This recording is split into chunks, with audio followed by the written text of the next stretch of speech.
I've been called the white man's whore.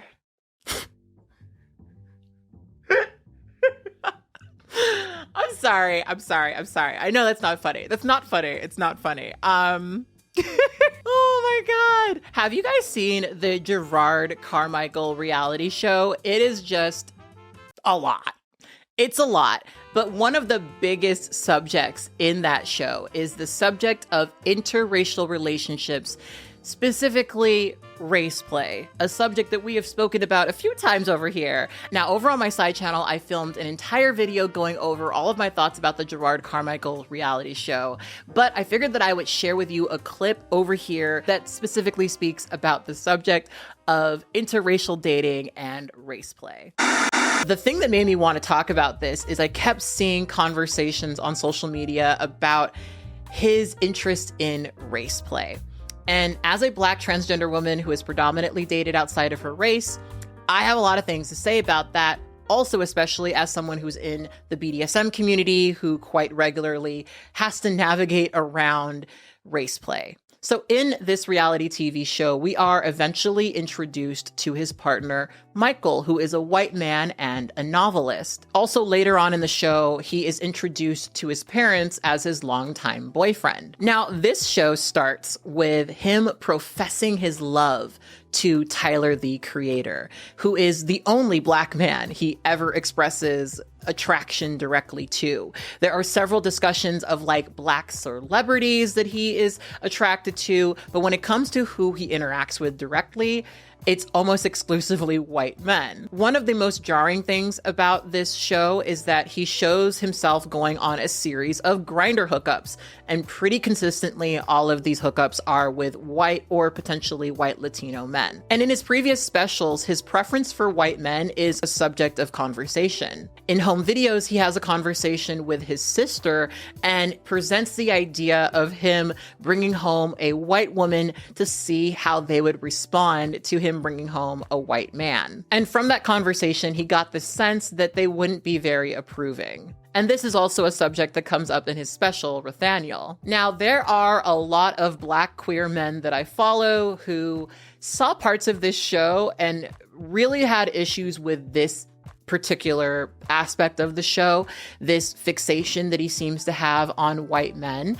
And I get it, because a lot of the representation, especially of gay Black men, is almost always gay Black men with white partners, right? It is a really common thing. And as somebody who has predominantly dated outside of her race, who through her life has had most of her intimate relationships with white men, I am definitely familiar with the type of criticism that you receive from Black folks if this is your pattern. Now, for me personally, I don't prefer white men. They prefer me. I have lived in predominantly white communities for very large portions of my life. So naturally, the people who pursue me are going to be white men. And also as a Black transgender woman living in Los Angeles, white men are just who tends to respond the most to me.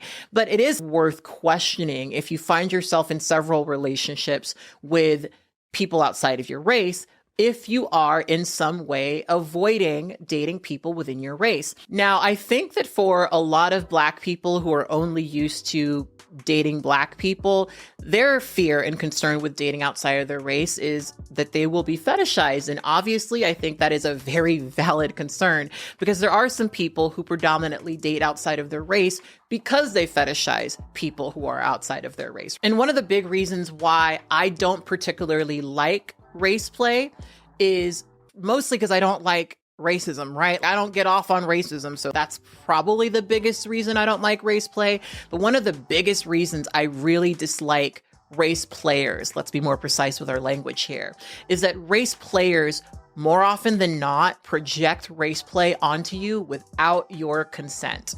There have been so many times where I've had a conversation with a white person who is attracted to me, who immediately starts talking to me about, oh, do you like that white so-and-so? And it's, girl, it's so uncomfortable, because I don't look at a white man and say, oof, I want me some of that mayo. That's just not the way I look at white men. I don't look at white men and have any thought of them beyond this is an attractive person that I am attracted to. I look at all men like that, right? And I am looking forward to the point where we can just date interracially and not really talk about race play like that. But I know that for certain people like Jerrod Carmichael, there are further conversations to be had about dating outside of their race, because Jerrod Carmichael was raised in North Carolina in a predominantly Black area where he idealized what the white kids were doing, right? Jerrod Carmichael grew up in a situation where the resources at his mostly Black school were not nearly as much as the resources at the white school. And he got to see that white kids had more access. White kids had more ability. White kids had more freedom to do certain things, right? And so it makes sense to me why someone who grew up in that scenario would idealize a relationship with a white man and even see it as something that was better than the relationship that he could have with a Black man. And I know that when it comes to hookup apps like Grindr, and this is just also a thing I could say about most Black men who are searching for casual sex, I know that for certain people, their race is a positive, right? The BBC thing, there's lots of people out there that love the British Broadcasting Company, right?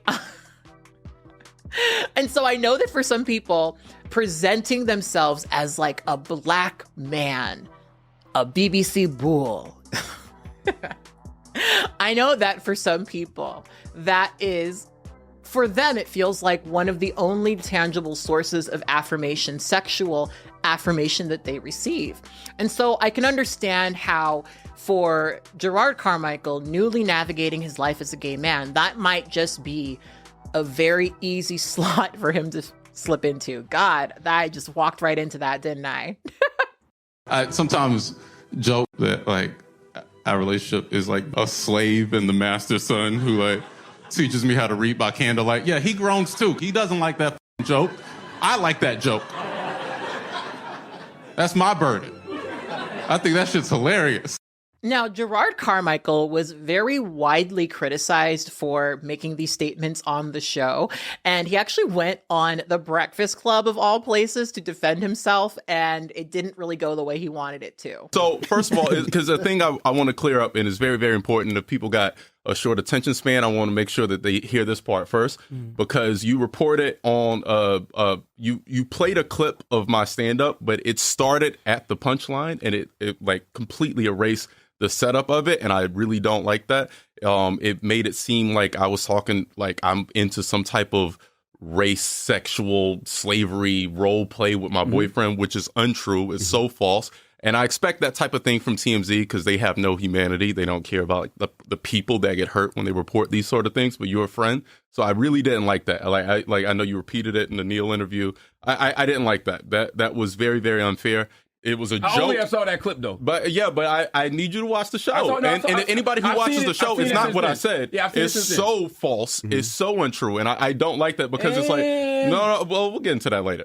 It's a joke about reading. It has nothing to do with my boyfriend. It has nothing, like the sex that we have, it has nothing to do with sex. It's something that like people have been reporting on, and I really, really don't like it. It's about my boyfriend reading so much. He makes me feel insecure about my level of reading.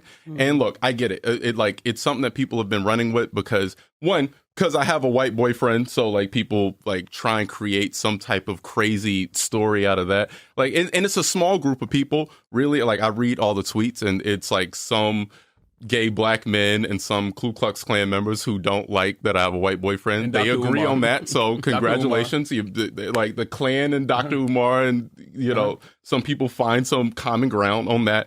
But he's a human being. He deserves respect. I deserve respect. I don't appreciate things being misreported or like said about him in that way. In context, the joke's still not a good joke. Well, that's on you. Listen, I've been a professional comedian for a while. I got some because you're still saying you're a slave. No, he's a slave master. The slave master is teaching the slave to read. You know, listen, I'm talking about my own personal insecurity. I'm an educated person. I'm usually the smartest person in the room. he reads so much, it makes me feel like, oh, do I even know how to read? That joke works if I had a black boyfriend. My boyfriend were black. That joke actually works better if I had a black boyfriend. And you the slave and the white person is the slave. Listen, if you are... And you're from North Carolina, where know the first anti-literacy laws were created in North and South Carolina. Sure. But that's not my role as a comedian to start getting into like literacy laws and stuff like that. You've completely lost it. I evoke provocative imagery sometimes in my jokes. Some people are very sensitive to that. That's your right. You don't have to laugh at that. You could like hear the word slavery and completely shut off. That's completely fine. But don't misconstrue what I said and don't like make it into something that it's not, because that's where I start to get offended. Now, I don't think we made it into what was misconstrued? That the statement, like, oh, you said it like multiple times on the show, like, oh, he's into slave role play with his white boyfriend. That's untrue. I don't know if I said it like that. I think I said it. Now, throughout the show, the only black men that we ever hear him express attraction to are celebrities, including Tyler, the Creator.